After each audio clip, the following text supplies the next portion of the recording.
Hamza, good morning and thank you for joining us. Good morning, Nana, and good you. morning for having me. Good morning to my brother, Kamaldeen, and of course your production team as well. Very well. For always continuing to do their due in terms of assisting the production of this important show. Nana, on my way here, I think that I listened to my brother quite carefully, Kamaldeen. Interestingly, we've been doing this for some years now. And so I think we understand each other better than even many of our viewers out there would attempt to understand us. Trust me. We started this even before he became Deputy Communications, and actually graduated faster and beyond me to become even His Excellency. Yeah. So now he has earned the title HE, His Excellency. Yeah. But you see, the early morning mischief. But that's a fact. You are early morning mischief. His Excellency. I'm not Excellency. He's giving you your accolade. You've ended. So backs in that glory. Revel in it.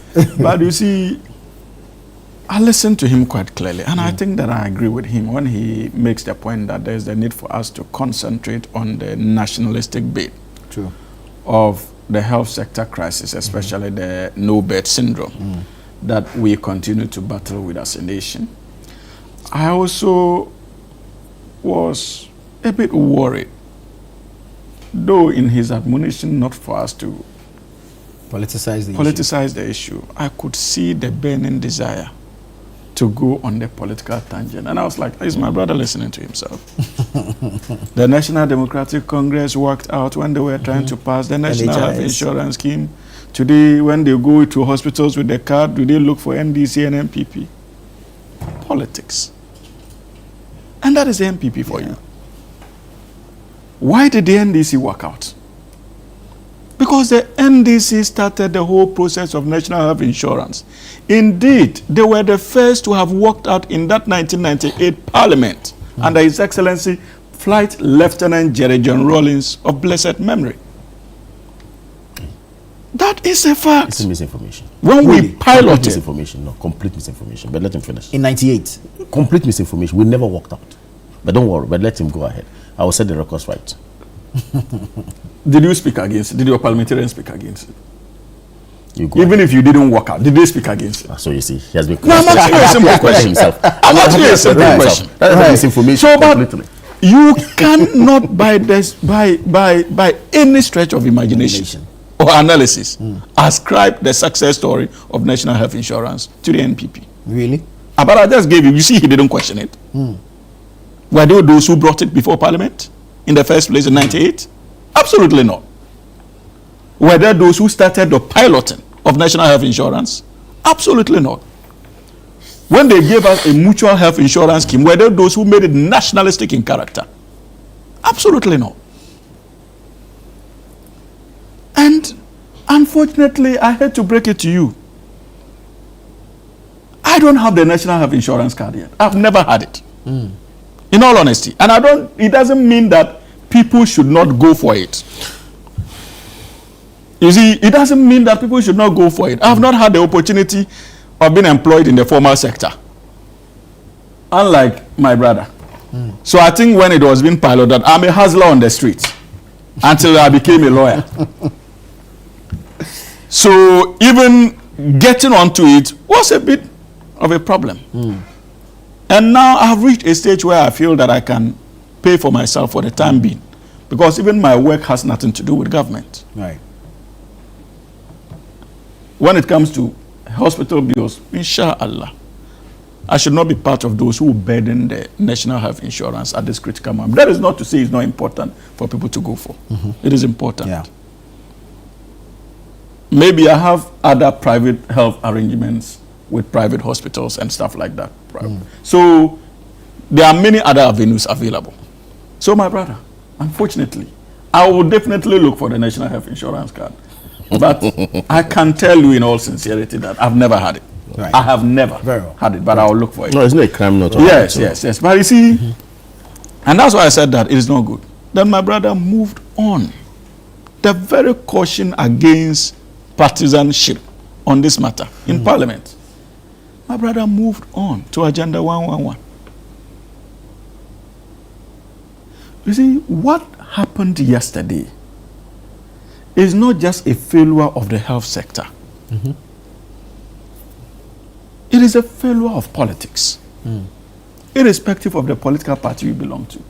And that is why even when our board chairman for Kolobi caught up, he accepted that responsibility and that fact. Yeah. This is not the first time we are hearing about no bed syndrome. We heard it under His Excellency Nana Addo Dankwa Akufo-Addo. We heard it under His Excellency John Dramani Mahama. One. We heard it under John Evans Atta-Mills, His Excellency of blessed memory. We heard it under John Ajekum Kufuor. And we heard it under Flight Lieutenant Jerry John Rawlings. So that is why I said that it is not just a failure in the health sector, it is a failure of politics. And if for more than 2 decades we have had the opportunity of transforming or leading policy in this country as the political class, what have we achieved significantly in that regard? True. And so, for many of us, when we heard the news yesterday, we felt terribly embarrassed.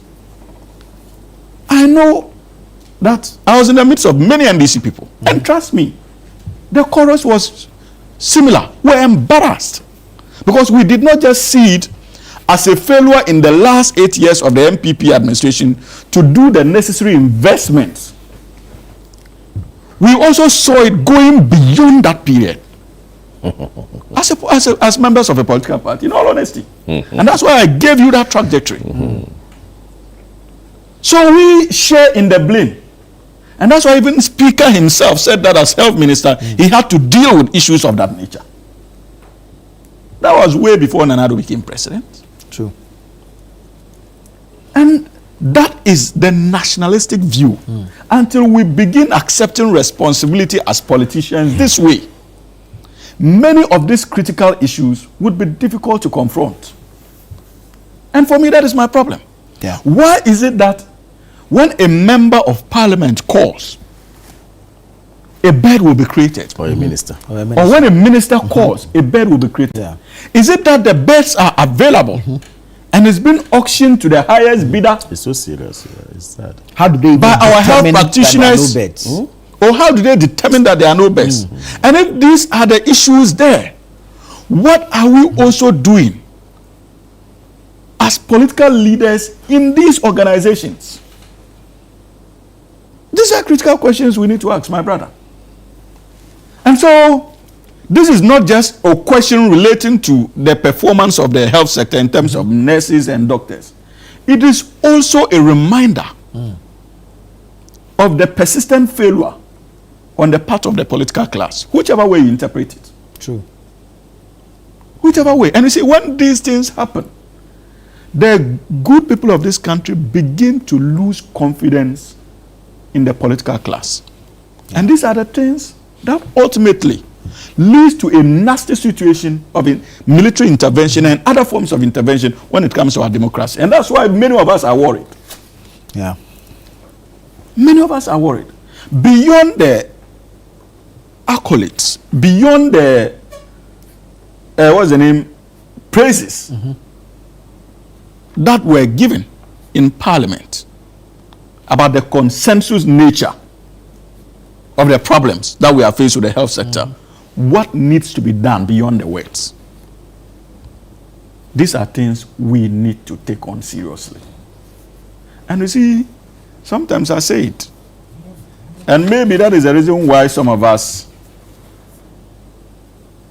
our politics has taken this long to mature. Oh, you think so? Yeah, Nana, you see, because the problem is our inability to face the facts because of our partisan coloration. That's the gospel truth. Yeah. I listened to my brother.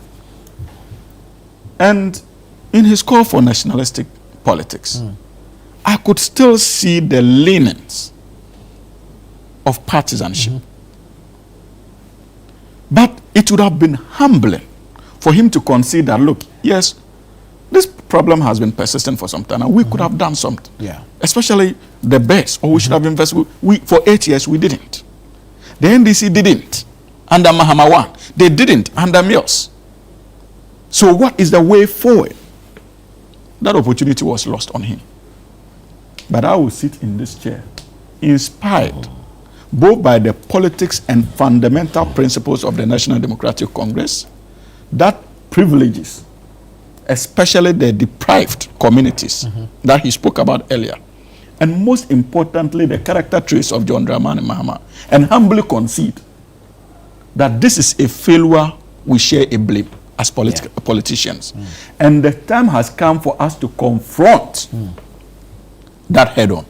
You listen to Professor Biwa. He indicated that even the health minister had directed and that they were already in the process of developing a software to ensure that we're able to track the number of beds available in many of these hospitals before this unfortunate incident happened.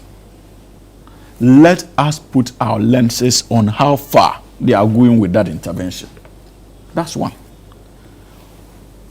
Every political season, we see politicians donating beds, either to cheap compounds or hospitals or whatever.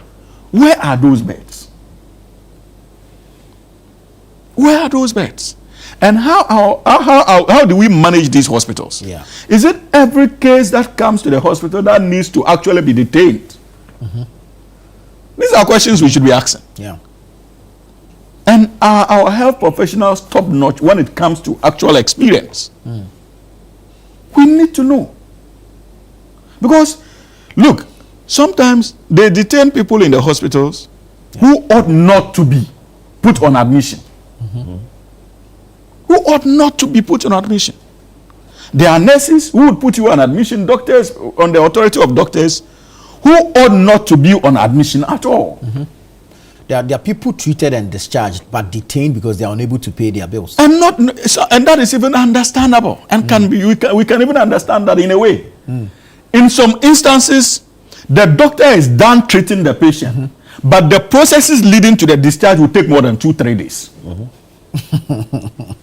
Is that not the case? Yeah. They are done. They have taken everything. Look, but just the processes leading to his discharge or her discharge takes more than 2-3 days. And people need the beds. Yeah. So the inefficiencies, we need to confront them.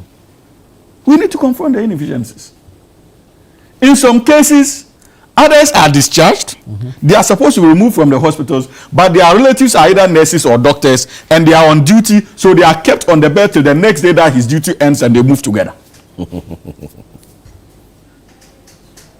others are looking for beds. These are the issues. So I don't think that we don't have enough beds. Even if we acquire 1 million of them. And you should add this. In some cases, beds are even hoarded at warehouses. True. Yes. Without using them. Yes. The hospital stores. You go to the hospital stores and you have access to beds. Some cases. So what is the director to put them to use? It's bad. I think that there is the need. People need to be inspired by the decision of the finance minister to get on the road. And that's why I welcomed with excitement the removal of the Commissioner of Customs. Because when I saw the Minister of Finance on the road himself, I was like, wait a minute. For over a year, we have appointed a Customs Commissioner. I've never seen him on the road. So that should inspire departmental heads. What is the Ghana Health Service Director? What did they call it? Director General of the Ghana Health Service. Director General, yeah. He needs to start this. He must visit our hospitals. He needs to start. We must see what is happening there in those hospitals. We need to know a policy. He's also another academic, an intellectual, and an experienced health practitioner. So we need to know the nature of his policy blueprint when it comes to confronting many of these challenges. Yeah. So these are some of the ways we can demand accountability from those mandated to lead transformation in many of these public institutions. But you see, as for the politics, we can't help it. Because you see, but to do it. No, I'm coming. Come on. You see, the reason why I'm telling you that we can't help it is that, see, most of the time we give politics a bad name and we hang it. There is nothing more seriously political than the health of a nation. Nothing more seriously political than the health of a nation. And so the people have their right to demand accountability from us, NPP or NDC, in terms of what we have done over the years. It is also within our right to account, to tell them that we have done A, B, C, D, and E, and give them the decision, the opportunity to make a determination as to which political party they can travel with into the future. It is important. They need that comparative analysis. But in doing so, where we all agree as political parties that, look, as for this place, we got it wrong. We must be humble enough to accept that we got it wrong. Yeah. That is what the National Democratic Congress teaches. That is why we came on. That's why Rollins came with what we call positive defiance. No, you've given the whole time to him. I tell that. I can give my time to you. I did not. I was. I concede. That's fine. He's been speaking for. That's fine. Over 40 minutes. Because this is. Because you see, come on. This is an important.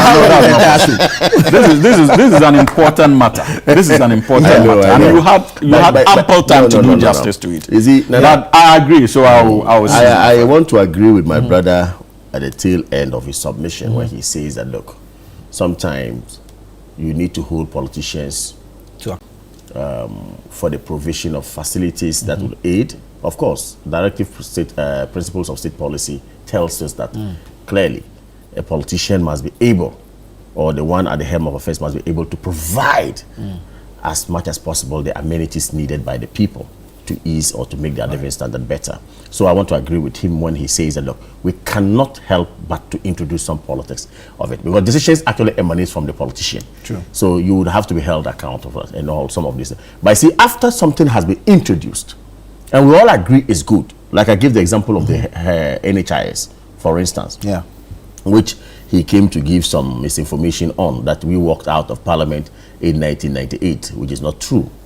That they started piloting it as a government then, which is not true. Another misinformation. You see, NHIS was a good thing. It was actually piloted somewhere in 1998-99, but it wasn't done by any government. It was done in Nkranga, then Bruno have origin, by the Catholics.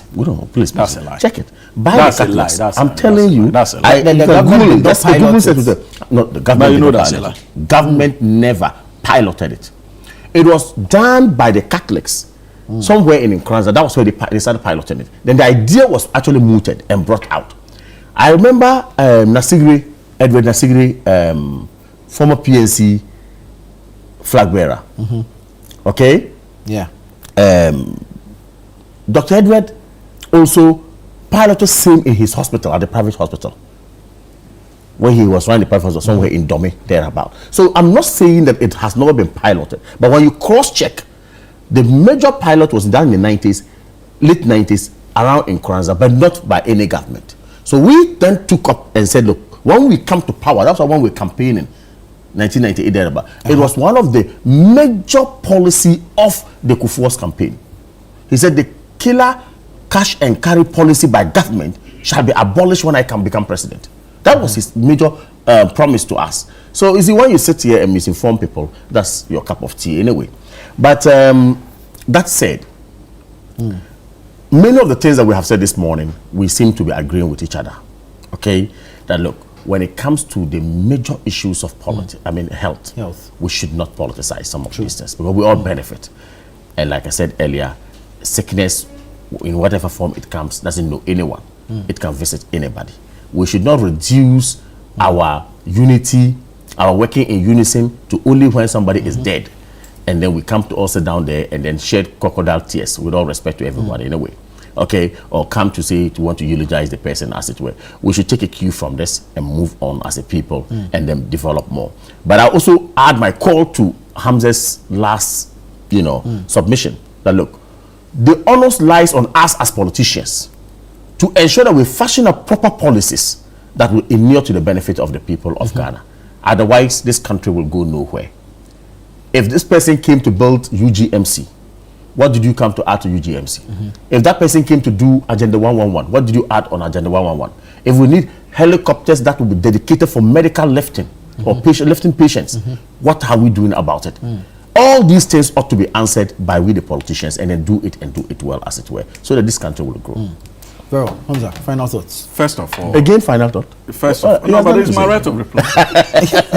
First of all, my brother just peddled an unfortunate falsehood that the government NDC of under His Excellency President John Gerald Rawlings of blessed memory did not pilot the National Health Insurance Scheme. It was a topical issue in the last campaign, and I have before me Fact Check Ghana.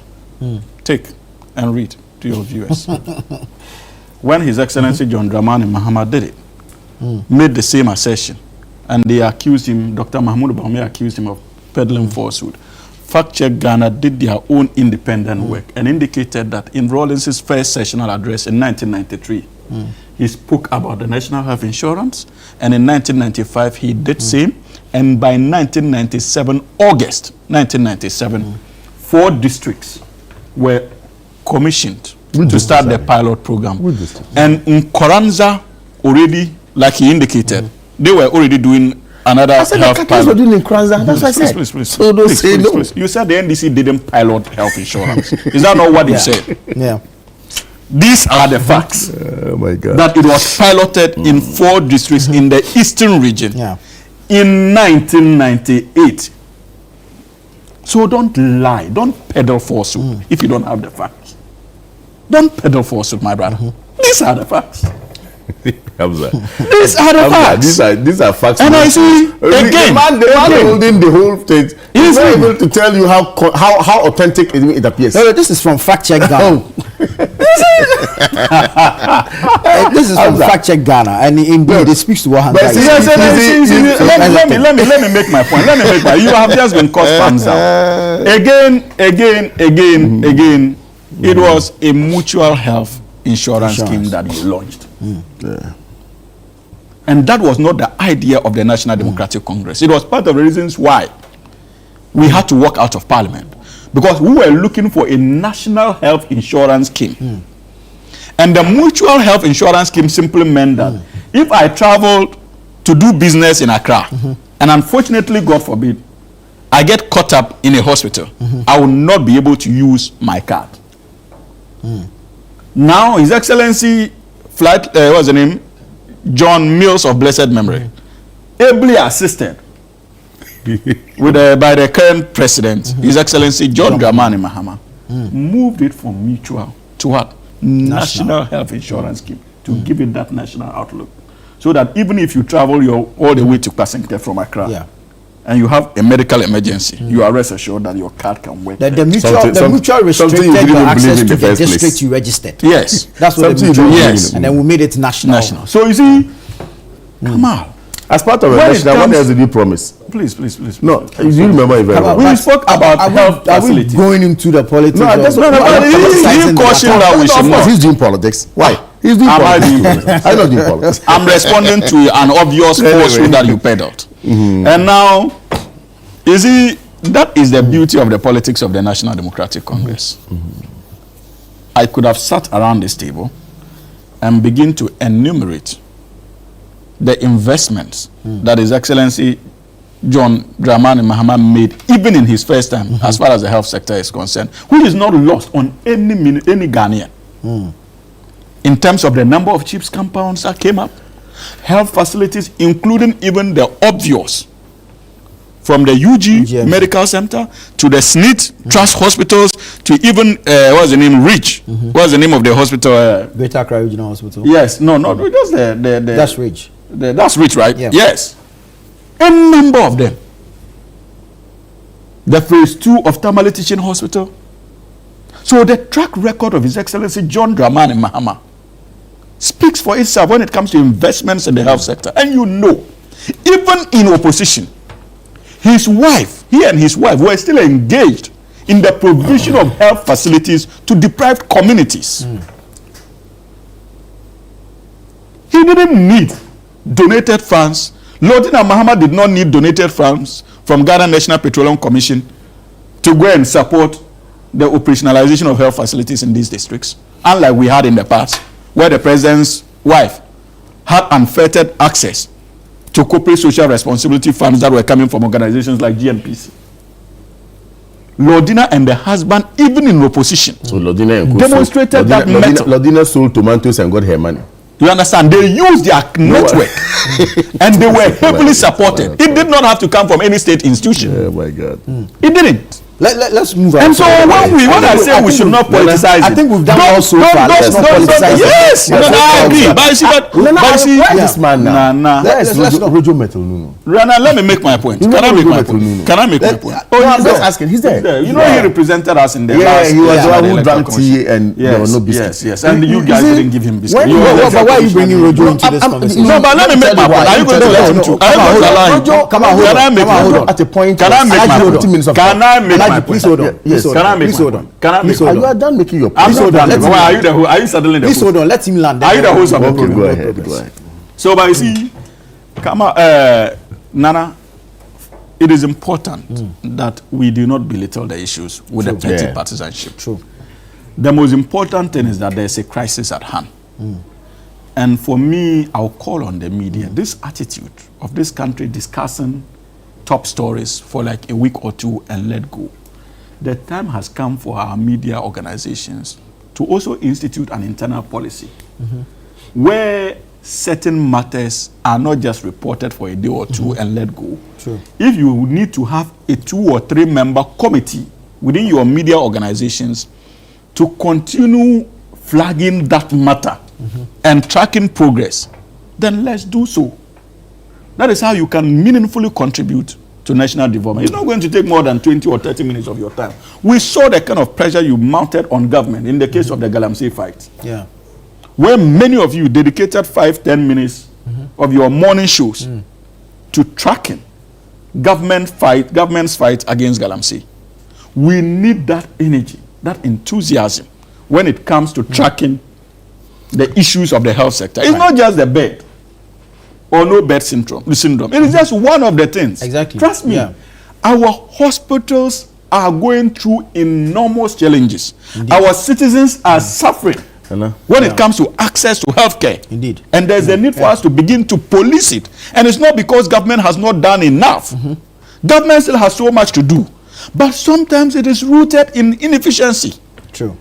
At that level. Very well. Yeah.